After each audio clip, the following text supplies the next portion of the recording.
जय हिंद। मैं Jitendra sir ATC electrical coaching centre की ओर से यूपीपीसीएल 2.0 चैनल में आपका स्वागत है।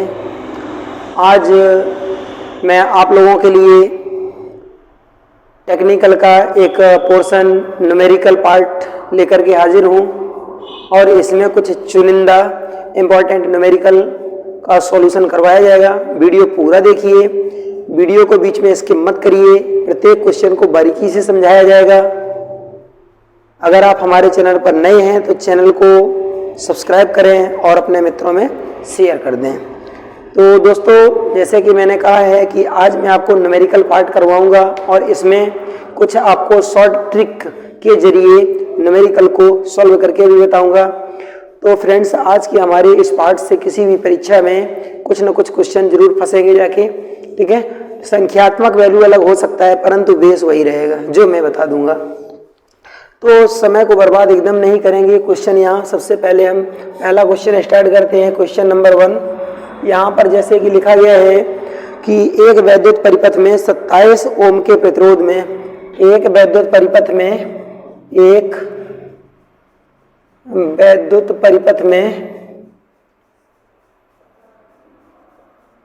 27 ओम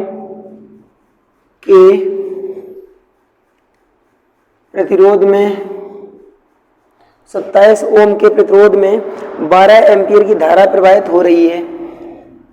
12 एम्पीयर की धारा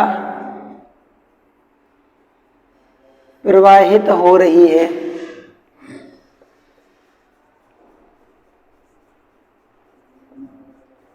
परिपथ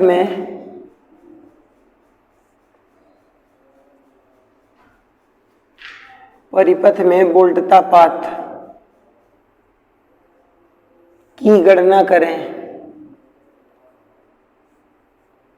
ये क्वेश्चन है, अपनी कॉपी पे क्वेश्चन को नोट कर लीजिए, ठीक है। ये क्वेश्चन है एकदम इजी क्वेश्चन, पहला क्वेश्चन जो कि परीक्षाओं में बड़े आराम से आता रहता है। दोस्तों, सबसे पहले तो हम बात करते हैं ये क्वेश्चन किस नियम पर है। ये क्वेश्चन ओम के नियम पर आधारित है, ठीक है। तो ओम का नियम क्या कहता है? ओम का नियम कहता है V = IR, ठीक है। ये है ओम का नियम। परंतु इस नियम को कैसे समझा जाए? सबसे पहले चलते हैं ओम के नियम पर, ठीक है। ओम का नियम, तो ओम का नियम क्या कहता है, ठीक है। तो ओम का नियम, तो सबसे पहले चलते हैं, आपको बताते हैं ओम के नियम के बारे में।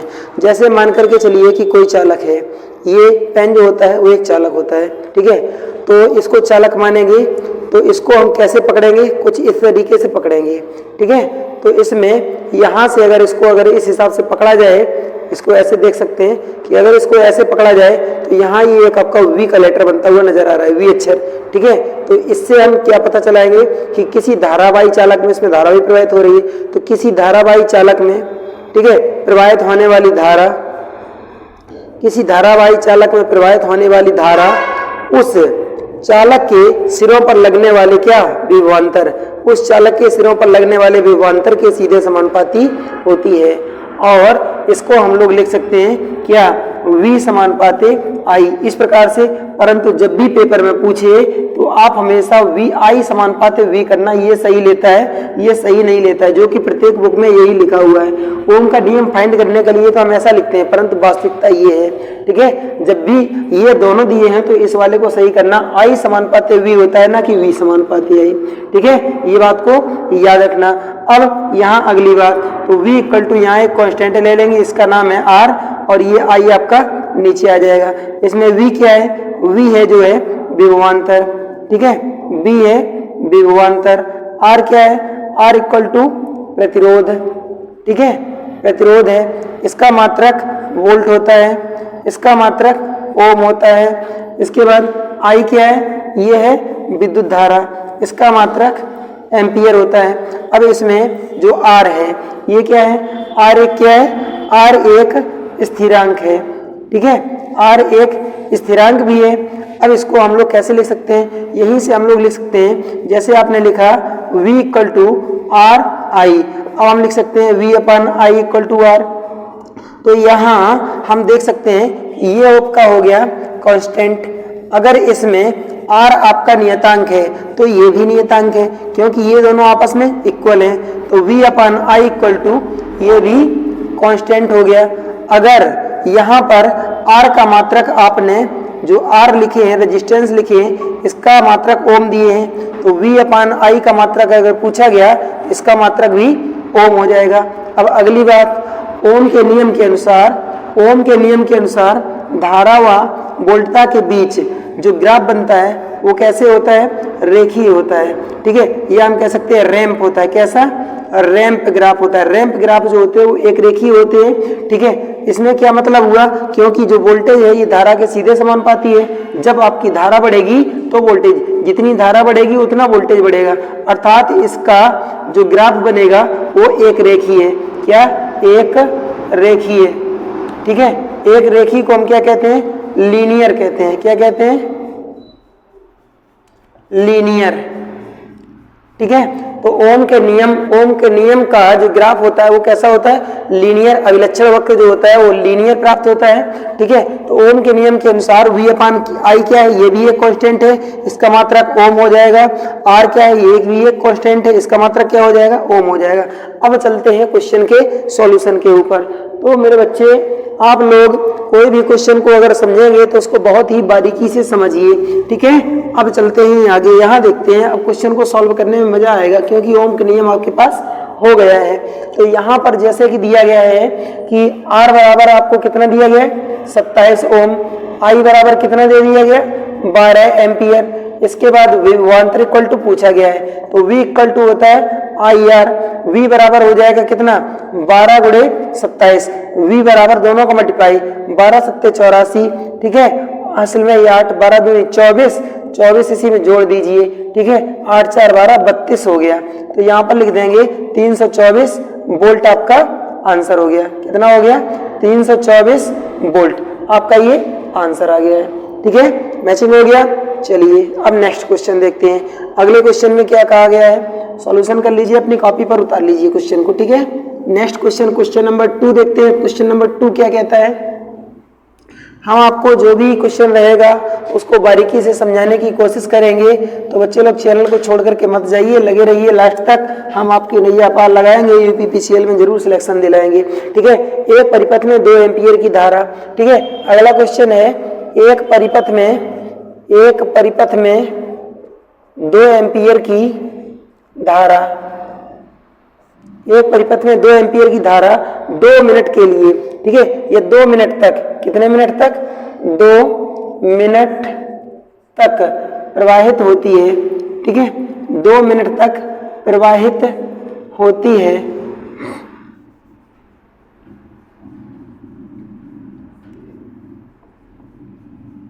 दो मिनट तक प्रवाहित होती है 10 ओम के प्रतिरोध में, 10 ओम के प्रतिरोध में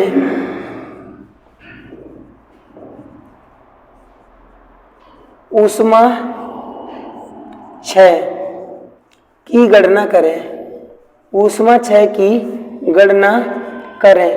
अब ये क्वेश्चन जो है, तो बच्चे लोग ये क्वेश्चन किससे है, ये क्वेश्चन है जूल के हीटिंग लॉ से। ठीक है, तो जूल के ऊष्मीय नियम से, ठीक है, ऊष्मीय नियम से ये क्वेश्चन है। तो इसमें जूल का ऊष्मा नियम क्या कहता है, तो H बराबर I² RT। जूल ने क्या कहा था, कि जूल ने कहा था जब किसी भी हम परिपथ में या किसी भी चालक में कुछ समय के लिए कुछ धारा प्रवाहित करते हैं, ठीक है, तो उस चालक में जो ऊष्मा है ये धारा के वर्ग, प्रतिरोध, जो चालक का प्रतिरोध है वो प्रतिरोध तथा उसमें लगने वाले समय के गुणनफलों के, ठीक है, समानुपाती हम कहेंगे इक्वल ऊष्मा प्राप्त होती है। और ये ऊष्मा जो है ये जूल में प्राप्त होती है। तो ये कहा था जूल ने। तो जूल के अनुसार यहाँ पर ऊष्मा का जो फॉर्मूला बनता है इसको हम ऊष्मा कहते हैं, हीटिंग कहते हैं। ठीक है, तो H समानुपाती हो जाएगा I, ऊष्मा जूल के अनुसार जो है, जो हीटिंग जो ऊष्मा होती है धारा के सीधे समानुपाती होती है।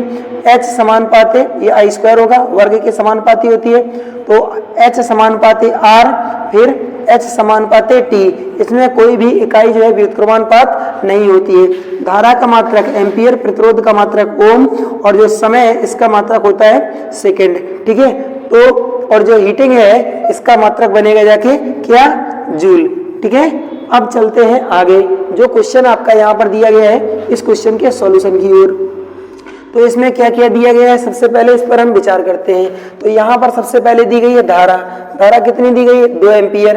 टाइम कितना दिया गया है, 2 मिनट। ठीक है, और भी आपने इसके मात्रक में, समय के मात्रक में क्या लिखा था, सेकंड लिखा था। तो इसको हम क्या लिखेंगे, इक्वल टू सेकंड में चेंज कर लेंगे। 2 × 60 इक्वल टू 120 सेकंड हो गया। ठीक है, इसके बाद यहाँ पर प्रतिरोध कितना दिया गया है, 10 ओम का प्रतिरोध दिया गया है। आपको निकालना क्या है, H equal to question mark, जो फॉर्मूला मैंने लिखा था H बराबर I² RT। H बराबर इसी में सबका वैल्यू रख दीजिए। तो 2 का स्क्वायर करेंगे, फिर रखेंगे 120, फिर रखेंगे यहाँ 10। ठीक है, अब लिखेंगे H बराबर, ये हो गया तुम्हारा 4 गुणे 1200, 12 चौको 4800 जूल। ये आपका हो जाएगा आंसर। ठीक है, हो गया क्वेश्चन। चलिए नेक्स्ट क्वेश्चन देखते हैं किस रूल पर आधारित है। अगला क्वेश्चन देख रहे हैं, क्वेश्चन नंबर 3। अगला क्वेश्चन कह रहा कि परिपथ का प्रतिरोध क्या होगा जब शक्ति, परिपथ का प्रतिरोध क्या होगा जब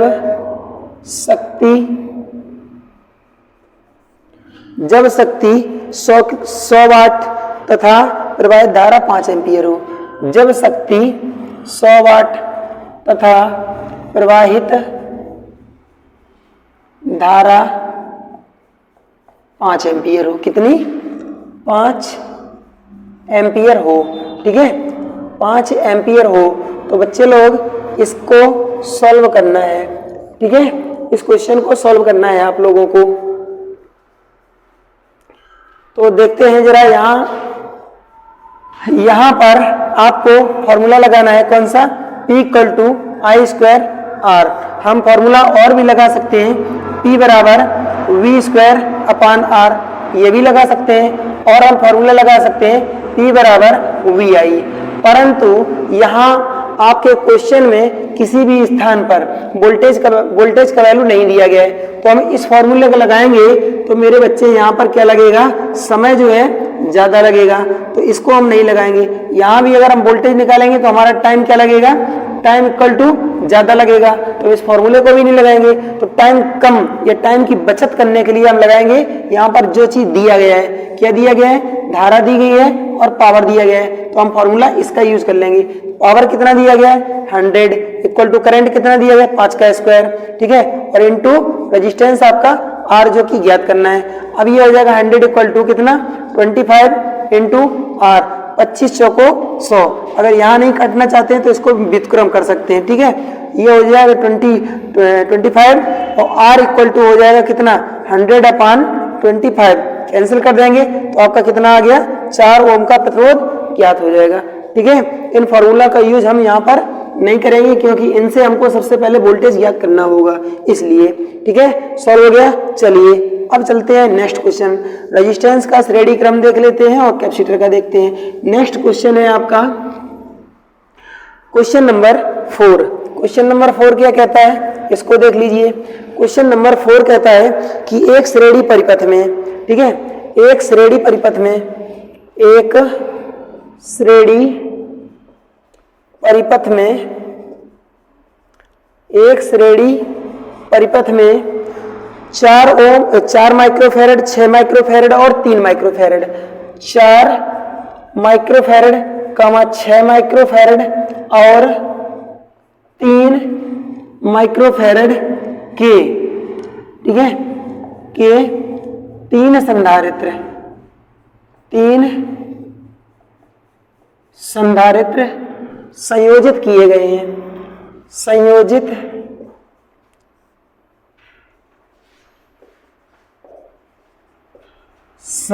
हैं। तो परिपथ की कुल कुल धारिता क्या होगी। ठीक है, अब चलते हैं आगे, इस क्वेश्चन को सॉल्व करना है।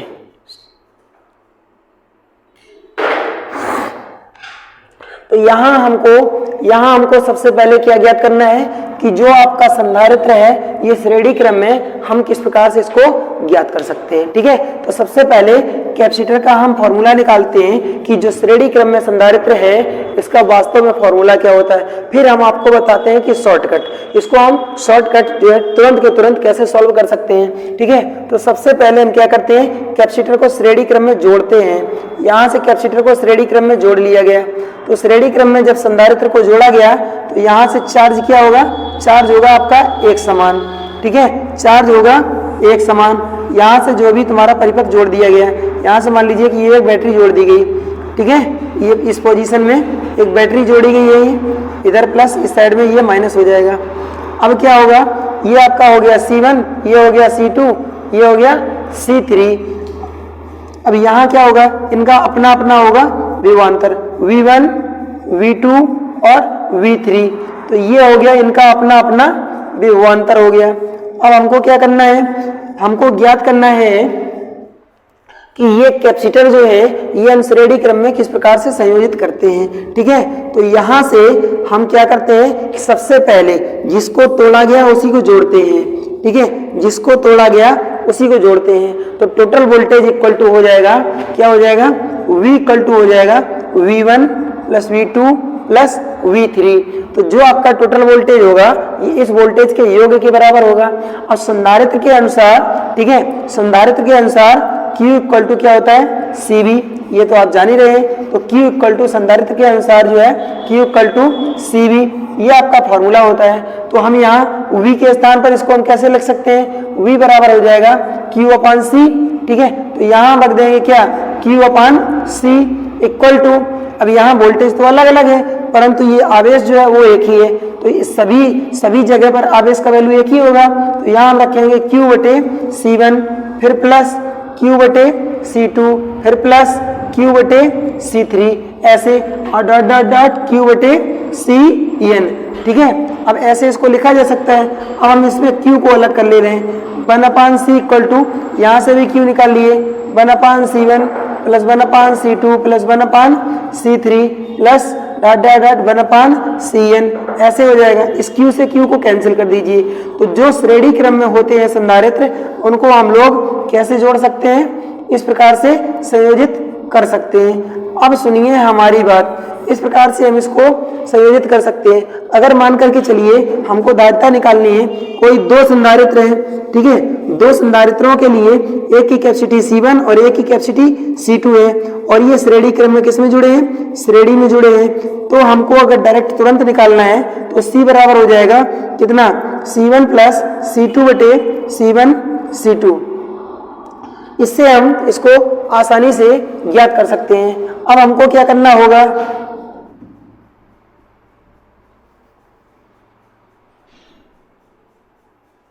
C1 C2 बटे C1 प्लस C2, ये हो जाएगा। ठीक है, तो इसको जैसे मान ली इसका इसमें मल्टीप्लाई किए, इसका इसमें किए, इन दोनों को आपस में मल्टीप्लाई करेंगे, फिर इसके बाद उलट देंगे तो ये पोजीशन बनेगा जाके। ठीक है, तो इस हिसाब से इनको जो है हम लोग ज्ञात कर सकते हैं। तो अगर ये दो डायरेक्ट अगर क्वेश्चन पूछा जाए, ठीक है, अगर कोई दो संधारित्र श्रेणी क्रम में जुड़े हैं तो उनकी तुल्य धारिता के लिए सूत्र क्या होगा, तो ये फॉर्मूला हम लोग निकाल लेंगे। परंतु मेरे बच्चे अब चलते हैं हम आगे। अब आपको ये बताते हैं कि इस क्वेश्चन को बिगर फॉर्मूले के कैसे सॉल्व किया जा सकता है। ठीक है, तो श्रेणी क्रम में संधारित्रों को हम इस प्रकार से स्थापित कर सकते हैं, लेकिन सॉल्व करने का हमारा तरीका तो कुछ अलग ही है। तो इसको हम रखेंगे सबसे पहले 4, फिर रखेंगे 6 और फिर रखेंगे 3, इनका ले लेंगे एलसीएम। एलसीएम आ गया 12, 4 का 12 में भाग दो, 3 बार चला गया, 6 का 12 में 2 बार गया, 3 का इसमें देंगे। ठीक है, तो 4 बार जाएगा। इनको सबको आपस में क्या करेंगे, जोड़ लेंगे। ठीक है, इनको आपस में जोड़ेंगे, 4 3 7 2 9 का भाग दे देंगे। कैंसिल करो इसको, कितना हो गया, 3 से काटो, 3 चौको 12 और 3 त्रिका 9। आपका आंसर कितना आया, दिखाई दिया आंसर 1.33। ये आपका आंसर हो गया माइक्रो फैरेड। एक बात और, या तो ये तुमको आंसर देगा डायरेक्ट, ठीक है, 1.33 0.33 माइक्रोफैरड।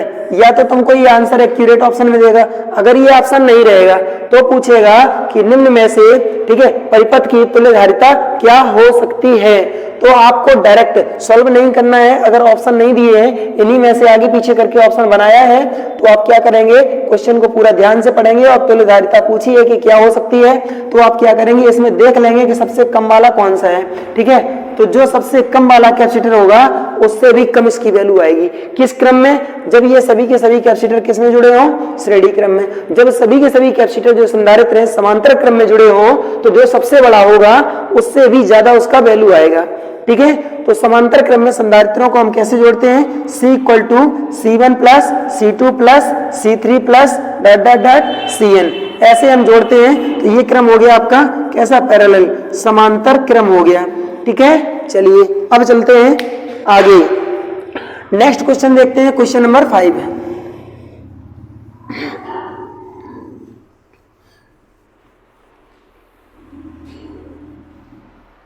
क्वेश्चन नंबर 5 देखते हैं। यहां पर दिया गया है 10 ओम के 10 प्रतिरोध श्रेणी क्रम में जोड़े गए हैं। ठीक है, क्वेश्चन में क्या कहा गया, 10 ओम के,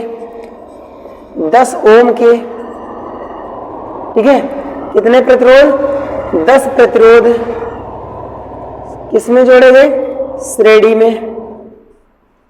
श्रेणी में जुड़े हैं तथा 5 ओम के 5 प्रतिरोध किसमें जुड़े हैं, समांतर में जुड़े हैं, समांतर में जुड़े हैं। तो इन संयोजनों का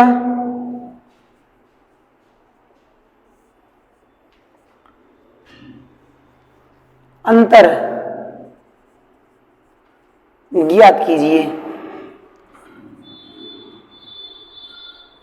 तो इस क्वेश्चन के लिए हम सबसे पहले क्या करेंगे, इस क्वेश्चन के लिए सबसे पहले निकालेंगे, क्या निकालेंगे, सबसे पहले इनका निकालेंगे, सबसे पहले श्रेणी क्रम में टोटल रेजिस्टेंस कितना होगा। ठीक है, तो अगर ये समानता जब दी गई हो तो हम क्या करते हैं, तो श्रेणी में क्या रखेंगे, समानता जब दी गई हो तो श्रेणी में R इक्वल निकलेगा आपका, R equal R into N, या NR होता है। ठीक है, NR, और समांतर में क्या होगा, ठीक है, समांतर में क्या होगा, R इक्वल टू R/N, ये क्या है, number of resistance, N equal to, ठीक है, नंबर ऑफ रेजिस्टेंस। ठीक है, तो प्रतिरोधों की संख्या N है और R क्या है, किसी एक प्रतिरोध की प्रतिरोधकता। ठीक है, R बराबर एक प्रतिरोध की मात्रा, ये क्या है, एक प्रतिरोध की मात्रा। अब हम क्या करेंगे, सबसे पहले श्रेणी वाले को निपट लीजिए। तो R eq बराबर हो जाएगा, ये 10 है और 10 ओम का एक प्रतिरोध है, टोटल हो गया तुम्हारा 100 ओम। अब चलते हैं किसमें, समांतर में। ठीक है, तो समांतर क्रम में क्या किया गया, इसमें R eq आपका कितना निकलेगा, 5/5 कर देंगे, फॉर्मूला क्या हो जाएगा, R/N इक्वल टू 5/5, इसका आगे 1, दोनों का अंतर पूछा है। ठीक है, तो अंतर बराबर कितना, 100 - 1 बराबर 99 ओम, आंसर हो गया। चलिए आगे चलते हैं, नेक्स्ट क्वेश्चन यहां पर दिया गया है, क्वेश्चन नंबर हो जाएगा तुम्हारा 6।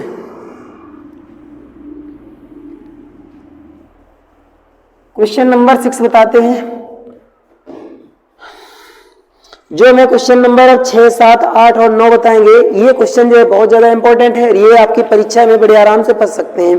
ठीक है, जैसे मान करके चलिए कि क्वेश्चन नंबर 6 क्या कह रहा है, यहां पर दिया गया है 0 डिग्री सेंटीग्रेड पर, ठीक है, 0 डिग्री सेंटीग्रेड पर एक कुंडली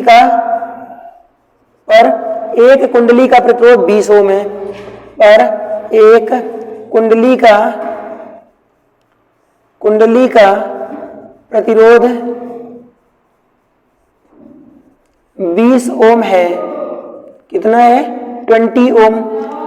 0 डिग्री सेंटीग्रेड ताप पर एक कुंडली का प्रतिरोध 20 ओम है, यदि RTC, ठीक है, रेजिस्टिव टेम्परेचर कोएफिशिएंट, ठीक है। प्रतिरोध ताप गुणांक किसका मतलब होता है, ये होती है अल्फा जीरो का, ठीक है। अल्फा जीरो ये इक्वल टू 0.04 प्रति डिग्री सेंटीग्रेड दिया गया है, ठीक है। 0.004 करना है भाई साहब, 0.004 प्रति डिग्री सेंटीग्रेड है, ठीक है। तो 15 डिग्री सेंटीग्रेड ताप पर प्रतिरोध का मान क्या होगा, ठीक है। ये 15 डिग्री सेंटीग्रेड पर रेजिस्टेंस का वैल्यू पूछा गया है।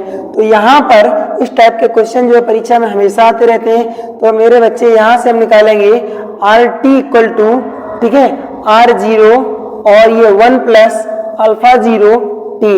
इस फॉर्मूले से हम इस क्वेश्चन को सॉल्व कर सकते हैं, क्योंकि यहाँ पर जो दिया गया है उसको पहले लिखेंगे, ठीक है। तो आर जीरो का वैल्यू कितना दिया गया है, 20 ओम, ठीक है, 20 ओम।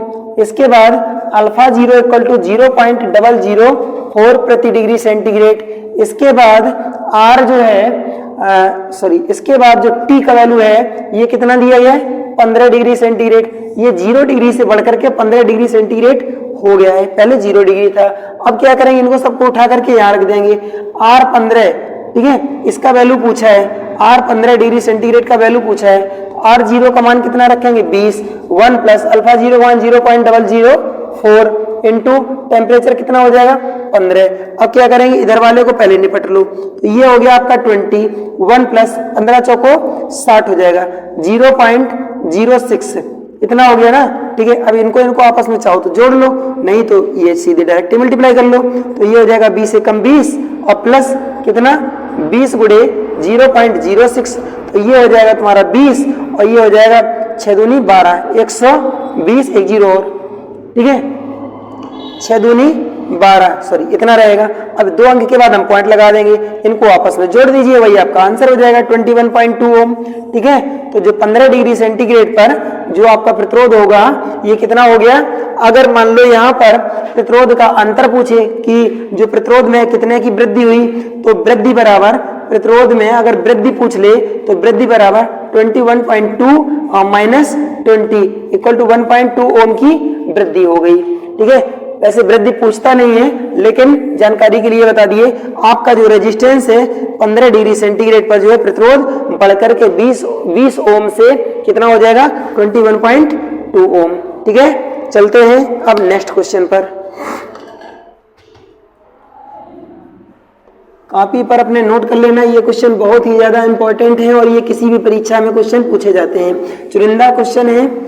हाँ बच्चों, अगर आप हमारे चैनल पर नए हैं तो चैनल को लाइक शेयर सब्सक्राइब जरूर करें और अपने मित्रों में बता दें मित्रों को कि 1 तारीख से सर का नया क्लास चालू होने जा रहा है और YouTube पर यह क्लास फ्री रहेगा और इसका कोई भी शुल्क आपको नहीं देना है। आपको फर्स्ट जो आ रही है ये 1 तारीख, उस 1 तारीख से आपको प्रत्येक वीडियो हमारा सुबह 6 बजे मिल जाएगा, 6 बजे से पहले ही मिल जाएगा। तो प्रत्येक वीडियो को बारीकी से समझाया जाएगा और वीडियो में आपको सबसे पहले थ्योरी रहेगा, उसके बाद उससे रिलेटेड जितने भी न्यूमेरिकल रहेंगे वो बताए जाएंगे, उसके बाद उसका पूरा का पूरा ऑब्जेक्टिव बताया जाएगा, ठीक है। तो यही क्रम रहेगा और सभी चैप्टर को अपलोड किया जाएगा और ये बिल्कुल निःशुल्क रहेगा आप लोगों के लिए। तो जितने ज्यादा से ज्यादा आप कैंडिडेट जोड़ सकते हैं तो हमारे इस नए सेशन के लिए आप कैंडिडेट को जोड़िए, तो हमको बहुत ही अच्छा लगेगा और साथ साथ में आपको तो लाभ हो ही रहा है, कम से कम इतनी तो हमारी मदद कर सकते हैं यार, ठीक है। चलिए बताते हैं नेक्स्ट क्वेश्चन। देखिए अगला क्वेश्चन यहाँ है, जो मैंने क्वेश्चन बताया इससे थोड़ा सा टफ परंतु कैलकुलेशन आसान, ठीक है। ऐसे क्वेश्चन भी परीक्षा में पूछे जाते हैं। तो यहाँ मैं अगला क्वेश्चन लिख रहा हूँ, जैसे मान करके चलिए कि अगला क्वेश्चन यहाँ पर दिया गया है। क्या कह रहा है क्वेश्चन, एक कुंडली का प्रतिरोध 15 ओम, एक कुंडली का प्रतिरोध 15 डिग्री सेंटीग्रेड पर 50 ओम है। देखते हैं क्वेश्चन नंबर कौन सा है, 7। एक कुंडली का प्रतिरोध 15 डिग्री सेंटीग्रेड पर कितना है, 50 ओम है। 15 डिग्री सेंटीग्रेड पर 50 ओम है तथा 55 डिग्री सेंटीग्रेड पर बढ़कर 60 ओम हो गया तथा 55 डिग्री सेंटीग्रेड पर बढ़कर कितना हो गया, बढ़कर 60 ओम हो जाता है तो आरटीसी मतलब प्रतिरोध ताप गुणांक की गणना करें। ठीक है, प्रतिरोध ताप गुणांक की गणना करने के लिए बोल रहा है ये। तो हम क्या करेंगे कि इस फॉर्मूले में, ठीक है,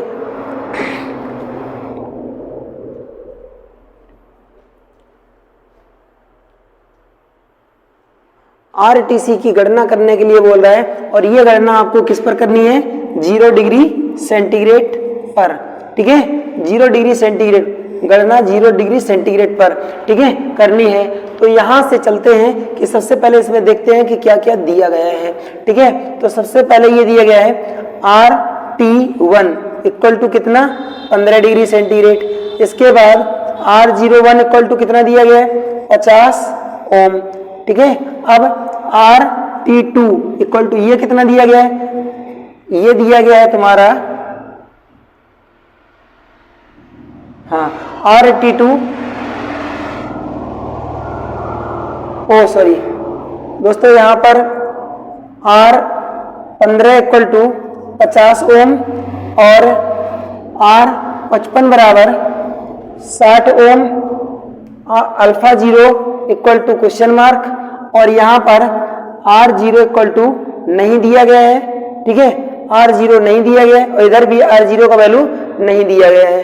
तो अब ये 3 पैरामीटर दिए हैं, इसके द्वारा हमको अल्फा 0 का वैल्यू फाइंड करना है। कोई बात नहीं है, बड़े आराम से फाइंड भी हो जाएगा। तो यहाँ हम फॉर्मूले का यूज करते हैं, क्या, RT1 बटे RT2 equal to 1 plus alpha 0 T1 बटे 1 प्लस अल्फा 0 T2। इस फॉर्मूले के अनुसार हम इसमें अल्फा 0 का 0 डिग्री सेंटीग्रेड पर अल्फा 0 का मान या RTCC को कहते हैं। ठीक है, इसका वैल्यू हम फाइंड कर सकते हैं। तो चलिए रखिए जरा, तो यहाँ पर ये RT1 ये कितना हो जाएगा आपका, 50 हो जाएगा और RT2 कितना हो जाएगा, 60 हो जाएगा। तो 1 प्लस अल्फा 0 इंटू T1 का वैल्यू, यहाँ पर टेम्परेचर हमको कितना रखना है, 50 वाले के साथ में हम कितना टेम्परेचर रखेंगे, 15 रखेंगे।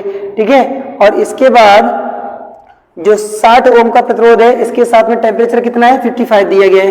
तो 1 प्लस अल्फा 0 इंटू 55 इतना रखेंगे। अब क्या करेंगे, ये दोनों जीरो तो डायरेक्ट ही कैंसिल हो गई, इस संख्या का मल्टीप्लाई इधर कर देंगे, 6 का मल्टीप्लाई इधर कर देंगे, तो ये संख्या हो जाएगी तुम्हारी कितनी, इसका मल्टीप्लाई इधर करेंगे तो 5, 1 प्लस, यहाँ पर अब हम इसको उल्टा लिख लेंगे। ठीक है, 55 alpha 0 equal to 6, 1 plus 15 alpha 0 ऐसे लिख लेंगे। अब क्या करेंगे, इसमें अंदर इसका मल्टीप्लाई कर देंगे। जब मल्टीप्लाई करेंगे तो ये हो जाएगा आपका कितना, ये 5 हो जाएगा प्लस 25 की 5 असल में 2, 5 25 और 2 27। ठीक है, अल्फा 0 बराबर 6 का इधर मल्टीप्लाई करेंगे तो ये हो जाएगा तुम्हारा 6 प्लस 15 छक्का 90 अल्फा 0। इसको इधर लाइए और इसको उस साइड में लेकर के जाइए तो ये हो जाएगा आपका कितना, 275 alpha 0 minus 90 alpha 0 equal to, ठीक है, इक्वल टू कितना हो जाएगा 6 माइनस 5। ठीक है, इन दोनों को आपस में लेस कर लीजिए, माइनस कर लीजिए तो ये 5 बचा अल्फा 0, इसके बाद 17, यहाँ पर 17 हो गई, 17 में से 9 गई 8, 185 इक्वल टू 1। ठीक है, अल्फा 0 बराबर 1 बटे 185, ठीक है, प्रति डिग्री सेंटीग्रेड ये लिख सकते हैं, या फिर अल्फा 0 बराबर लिख सकते हैं कितना, अल्फा 0 बराबर 0.0054, 0.0054 प्रति डिग्री सेंटीग्रेड। इसका हम ऊपर भाग दे देंगे तो आपका ये वैल्यू आ जाएगा। ठीक है दोस्तों, तो इसी प्रकार का एक क्वेश्चन आपको दिया जाएगा जो आपको हमारे इस क्वेश्चन के अनुसार सॉल्व करना है। आपका क्वेश्चन पक्का सॉल्व हो जाएगा जरूर। ठीक है, इस क्वेश्चन के अनुसार आपको सॉल्व करना है, यही फॉर्मूला केवल संख्यात्मक वैल्यूज का अलग है। ठीक है, तो ये क्वेश्चन आप लोग अपनी कॉपी में नोट डाउन कर लीजिए और अगला क्वेश्चन हम आपको यहीं पर दे रहे हैं। ठीक है, एकदम सेम सब कुछ ऐसा ही रहेगा और फॉर्मूला भी आपको हम लिख दे रहे हैं तो अपना सॉल्व कर लेना, आंसर भी लिख देंगे, आपका मैचिंग हो जाएगा। तो यहाँ पर एकदम सेम सब कुछ यही है, इसका केवल वैल्यू चेंज किया गया है। क्या चेंज किया गया है? केवल ये वैल्यू चेंज किया गया है, तो वैल्यू हम यहाँ पर चेंज कर दे रहे हैं। ठीक है, तो जो कंडीशन थी सबसे पहले यहाँ था 25 डिग्री सेंटीग्रेड। ठीक है, 25 डिग्री सेंटीग्रेड पर जो रेजिस्टेंस है ये कितना हो जाता है? 55 हो जाता है। ठीक है, 55 ओम हो जाता है। इसके बाद 75, ठीक है, कितना? 75 डिग्री सेंटीग्रेड पर ये रेजिस्टेंस जो है बढ़कर के कितना हो जाता है? 65 ओम हो जाता है। तो आपको 0 डिग्री सेंटीग्रेड पर alpha 0 equal to question mark, ठीक है, इसका वैल्यू ज्ञात करना है। और आपको करना क्या है? RT1 बटे, ठीक है, RT1 बटे RT2 equal to 1 plus alpha 0 T1 बटे 1 प्लस अल्फा 0 T2। जैसे मैंने अभी क्वेश्चन सॉल्व किया था सेम उसी प्रकार से इस क्वेश्चन को भी सॉल्व करना है। तो आप लोग इस क्वेश्चन को सॉल्व करके और अपनी कॉपी में नोट कर लेना। इसका आंसर मेरे प्यारे बच्चे निकले, ये क्वेश्चन उससे भी ज्यादा सिंपल है। अल्फा 0 इक्वल टू 0.004 प्रति डिग्री सेंटीग्रेड, ये इसका आंसर होगा। जैसे मैंने क्वेश्चन दिया है वैसे आप करेंगे तो थोड़ा सा आसान रहेगा। ठीक है, अब चलते हैं हम नेक्स्ट क्वेश्चन पर। अगला क्वेश्चन जो है इसको नोट कर लीजिए और सॉल्व करना है जरूर। अगर सॉल्व ना हो पाए तो हमारे पास कमेंट करके भेज देना, मैं आपको सॉल्यूशन इसका भेज दूंगा। ठीक है, हमारे टेलीग्राम चैनल पर जुड़ने के लिए आप लोग डिस्क्रिप्शन में जाइए, डिस्क्रिप्शन में व्हाट्सएप और टेलीग्राम दोनों का लिंक दिया गया है, उस पर आप जुड़ सकते हैं और हमसे क्वेश्चन भी पूछ सकते हैं। मैं आपको न्यूमेरिकल से लेकर के थ्योरी का प्रत्येक क्वेश्चन बता सकता हूँ। ठीक है, चलिए अब अगला क्वेश्चन लिखना है। एक व्यक्ति के घर में, अगला क्वेश्चन जो है लिखा है एक व्यक्ति के घर में, चलिए भैया घर में क्या क्या लगा है? 6 प्रकाश दीप, कितने? 6 जो है प्रकाश दीप लगे हैं, है ना? प्रकाश दीप कितने लगे हैं? 6 प्रकाश दीप है, 6 प्रकाश दीप लगे हैं, प्रत्येक 60 वाट का है। प्रत्येक कितना है? 60 वाट का है। अब तथा पंखों की संख्या कितनी है? 2 पंखे लगे हैं और ये प्रत्येक कितने का है? प्रत्येक 80 वाट का है। ठीक है, प्रत्येक 80 वाट का है। इसमें औसत रूप से यदि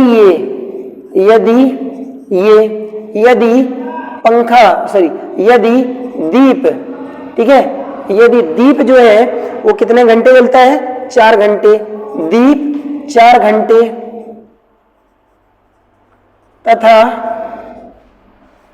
पंखा, जो पंखा है वो प्रत्येक पंखा कितने समय तक कार्य करता है? 12 घंटे। ठीक है, 12 घंटे प्रतिदिन 30 दिनों तक, 30 दिनों तक कार्य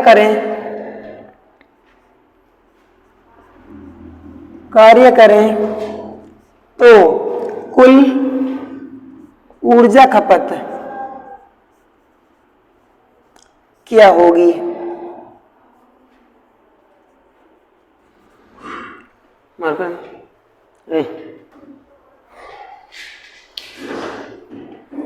ऊर्जा खपत पूछी गई है। ठीक है, अब यहां से हम ऊर्जा खपत के लिए हम फॉर्मूला क्या बनाते हैं? जो फॉर्मूला होता है ये व्यय ऊर्जा बराबर, ठीक है, व्यय ऊर्जा इक्वल टू KWH अपान, ऊर्जा व्यय जो होगी ये किस में निकलेगी? KWH में निकलेगी। और ये क्या होगा? सबसे पहले दिन वाट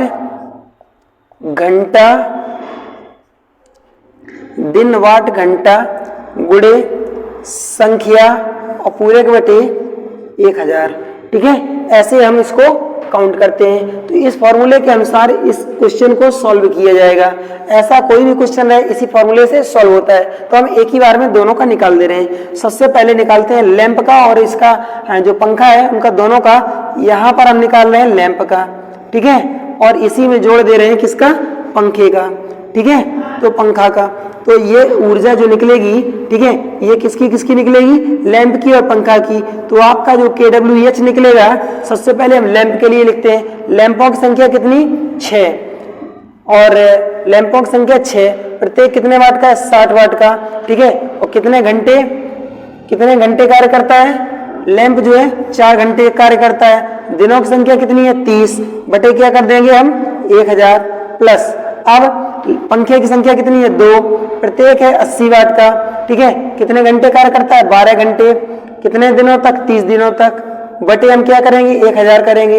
ये 0 0 कैंसिल कर दीजिए, 2 2 0 दोनों में कट जाएगी। अब क्या करेंगे, इनका सबका मल्टीप्लाई कर लीजिए। जब हम मल्टीप्लाई करेंगे तो ये आ जाएगा आपका, मल्टीप्लाई करने के बाद आपका आ जाएगा, इधर वाला आ जाएगा 432 बटे 10, ठीक है, और प्लस उस साइड का जो है 576, कितना 576 बटे 10 आ जाएगा। इन दोनों को आपस में ऐड कर लीजिए, जब ऐड करेंगे तो ये हो जाएगा 1008, ठीक है। इनको ऐड कर लेंगे क्योंकि ये संख्या समान है, और बटे हम कर देंगे 10, जब 10 का भाग देंगे तो ऊपर संख्या हो जाएगी आपकी कितनी 100.8, क्या kWh या यूनिट, ये आपका हो जाएगा आंसर, ठीक है। तो ये आपका आंसर हो जाएगा। इस प्रकार से इस क्वेश्चन को सॉल्व किया जा सकता है। तो चलिए बच्चों, अब कुछ थोड़े से टॉपिक्स से टिप्स हैं जो रह गए हैं, जिनको हम आपको अभी बता दे रहे हैं। ये किसी भी परीक्षा में आ सकते हैं, और इन क्वेश्चन को अपनी कॉपी में नोट कर लीजिएगा, ठीक है। हमारे चैनल पर अगर आप नए हैं, पहली बार आए हैं, तो चैनल को सब्सक्राइब कर लें, जिससे कि हम कोई भी वीडियो डालें इसका नोटिफिकेशन आपके पास सबसे पहले पहुंच जाए, ठीक है। और चैनल को लाइक शेयर करें, वो तो आपका धर्म है भैया। नोट कर सकते हैं कि मनुष्य के लिए भय रहित धारा, ठीक है। तो मनुष्य के लिए क्या, मनुष्य के लिए मनुष्य लिख लो डायरेक्ट, अब लिखना है यहाँ इसके लिए, ठीक है। तो मनुष्य के लिए हम क्या करेंगे, सबसे पहले रेजिस्टेंस कितना होना चाहिए, रेजिस्टेंस होना चाहिए 1000 ओम, या हम कितना लिख सकते हैं 1 किलो ओम। मनुष्य के लिए जो प्रतिरोध है ये कितना है 1 किलो ओम या 1000 ओम। तो भय रहित, क्या भय रहित धारा, ठीक है, भय रहित धारा, ये भय रहित धारा आई कितनी हो सकती है 9 मिली एम्पियर, कितनी 9 मिली एम्पियर। इसको कितना लिख सकते हैं 9 × 10⁻³ एम्पियर, या इसी को हम लिख सकते हैं कितना 9/1000 एम्पियर, या इसी को लिख सकते हैं 0.009 एम्पियर। तो भय रहित धारा जो है मनुष्य के लिए इतनी होती है। अब इसके बाद तो जो अगर मान लीजिए कि धारा का मान, धारा जो है ये 50 एम्पियर हो जाए, 50 मिली एम्पियर हो जाए, तो ये क्या होगी, इससे क्या हो जाएगा, इससे मनुष्य जो है क्या होगा, मूर्छित होगा, ठीक है। इससे मूर्छित हो जाता है व्यक्ति, और इसकी हल्की फुल्की त्वचा भी जल सकती है। परंतु जब धारा का मान, ठीक है, परंतु जब धारा का मान 100 मिली एम्पियर, ठीक है, इसी को हम 0.1 एम्पियर भी कह सकते हैं, ठीक है, या इससे अधिक,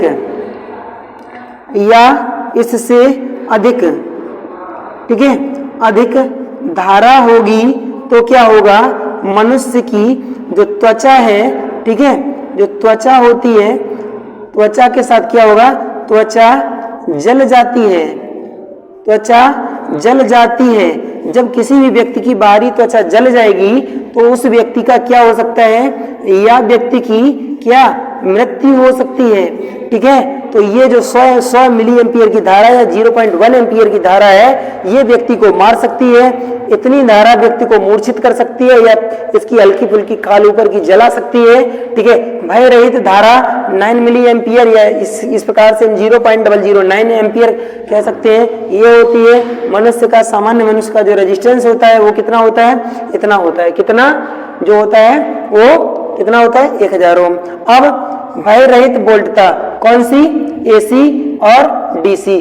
तो जो वोल्टता होती है एसी वोल्टता, ठीक है, एसी वोल्टता, भय रहित एसी वोल्टता होती है 40 वोल्ट, ठीक है। और भय रहित डीसी जो वोल्टेज होती है, डीसी वोल्टता होती है, ये कितनी होती है, ये होती है बच्चे 24 वोल्ट, ठीक है। 24 वोल्ट तक की डीसी वोल्टता को भय रहित समझा जाता है। इसके आगे प्लस माइनस लगाया जाता है, क्योंकि ये डीसी है तो ये कैसी समझी जाती है, ये सभी कैसी है, भय रहित वोल्टेज है। ठीक है, तो इनको अपनी कॉपी में नोट कर लीजिए, ये पॉइंट बहुत ही काम के हमेशा आते जाते रहते हैं।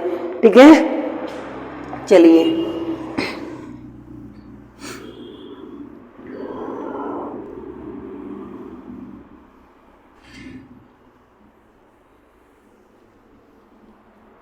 नेक्स्ट टॉपिक लेकर के चलते हैं आगे।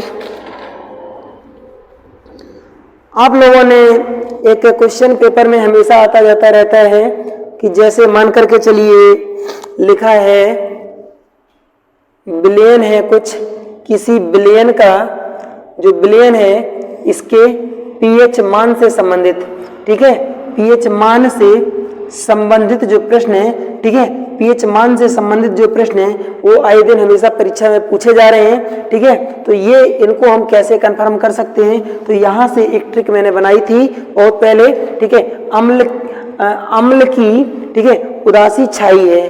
ठीक है, अम्ल को लिख सकते हैं, अम्ल को उदासी छाई है, ऐसे हम लोग लिख सकते हैं, अम्ल को उदासी, ठीक है, छाई है, ऐसे इसको लिखा जा सकता है। तो ये उदासीन जो होता है, कोई भी विलयन जो होता है वो उदासीन जब रहेगा तो इसका पीएच वैल्यू कितना होता है, 7 होता है। तो इस साइड में अगर रहेंगे तो हम इसको इस हिसाब से इसके हम सिंबल लगा देंगे। तो ये क्या हो गया, ये हो गया अम्ल। अम्ल जो होता है इसका वैल्यू कितना होगा, 7 से कम, जबकि क्षार जो होगा इसका वैल्यू कितना होगा, 7 से अधिक। तो यहाँ पर हम क्या करेंगे, इधर हम लिख देंगे क्या, अम्ल, ठीक है, और इधर लिख देंगे क्षार। ये लिखे कहाँ है, ये देखो, ये क्षार हो गया, ये अम्ल हो गया, ये उदासीन हो गया। उदासीन विलयन का जो पीएच मान होता है वो 7 होता है। ठीक है, अम्ल का पीएच मान जो है वो 7 से कम होता है, जबकि क्षार का पीएच मान जो होता है 7 से अधिक होता है। तो इससे हम इसको बड़े आराम से ज्ञात कर सकते हैं। सामने 7 लिख दीजिए और ये एरो नहीं भूल जाना, हमको उधर की तरफ बड़ा करना है। ठीक है, अब इसके बाद यहाँ चलते हैं, जो पीएच होता है, तो पीएच की खोज किसने की थी, सारेंसन ने की थी। ठीक है, सारेंसन इनका नाम है। सारेंसन ने कब की थी, 1909 ईस्वी में इसकी खोज सारेंसन ने की थी। लेबोरेटरी का क्या नाम था, कार्ल वर्ग लेबोरेटरी। क्या नाम था, कार्ल वर्ग लेबोरेटरी। इस लेबोरेटरी में इन्होंने किसकी, पीएच वैल्यू की खोज की थी। पीएच वैल्यू में पीएच का पूरा नाम क्या होता है, ये नाम होता है पोटेंशियल, ठीक है, ऑफ हाइड्रोजन। क्या नाम होता है, हाइड्रोजन, पोटेंशियल ऑफ हाइड्रोजन। ठीक है, तो ये पीएच का होता है पूरा नाम। और इसके बाद कुछ पीएच के वैल्यू हैं, उनको आप नोट कर लीजिए। जैसे कि यहाँ कुछ पीएच वैल्यू जो है वो कंटिन्यू पूछे जाते हैं, तो इनको आप लोग नोट कर सकते हैं। जैसे मान लीजिए जो रक्त होता है, ब्लड, ठीक है, जो रक्त होता है, रक्त का पीएच मान कितना होता है, 7.4 होता है। तो इसको हम क्या कहेंगे, क्षारीय है या अम्लीय, मतलब ज्यादा है तो ये कैसा हो गया, क्षारीय हो गया। ठीक है, जैसे अभी आपने इधर की तरफ लगाया था तो क्षार हमारा इस साइड में था, तो ये 7 से अधिक है तो इसका क्षारीय हो गया। अब समुद्रीय जल, ठीक है, समुद्रीय जल, इसका क्या होगा, इसका तो डायरेक्ट ही 8 होता है, तो ये क्या होगा, ये भी बहुत ज्यादा हो गया, तो ये भी कैसा हो जाएगा, क्षारीय हो जाएगा। 25 डिग्री सेंटीग्रेड पर शुद्ध जल, ठीक है, शुद्ध जल का पीएच मान कितना होगा, शुद्ध जल का पीएच मान होता है 7। किस टेम्परेचर पर होता है, 25 डिग्री सेंटीग्रेड पर। ठीक है, और थर्मल पावर प्लांट से अगर चलते हैं हम लोग, ठीक है, थर्मल पावर प्लांट यहाँ से अगर चलते हैं तो इसमें जो पानी जो दिया जाता है, कौन सा पानी, इसका नाम होता है फीड वाटर। ठीक है, जो फीड वाटर दिया जाता है इसका पीएच मान कितना होता है, 7 से कुछ अधिक। तो ये क्या हो जाएगा, ये भी कैसा हो जाएगा, जो है ये होता है क्षारीय हो जाएगा, 7 से कुछ अधिक हो गया। अब इसके बाद जो मिट्टी होती है, सॉइल, ठीक है, जो मिट्टी होती है, मिट्टी का पीएच मान कितना होता है, 7.2, ये भी क्षारीय होता है। तो अम्लीय किसका होता है, तो तो जो हम लोग यूरिन करते हैं, ठीक है, मूत्र इसको कहते हैं, इसका होता है 6.0, ये अम्लीय होता है, ठीक है। तो इसको भी हम लोग बढ़िया तरीके से याद रखेंगे। तो बच्चों आज हमको बताइए कि आज आपको वीडियो कैसा लगा। वीडियो अगर अच्छा लगा हो तो वीडियो को लाइक शेयर सब्सक्राइब जरूर करें। जय हिंद, जय भारत।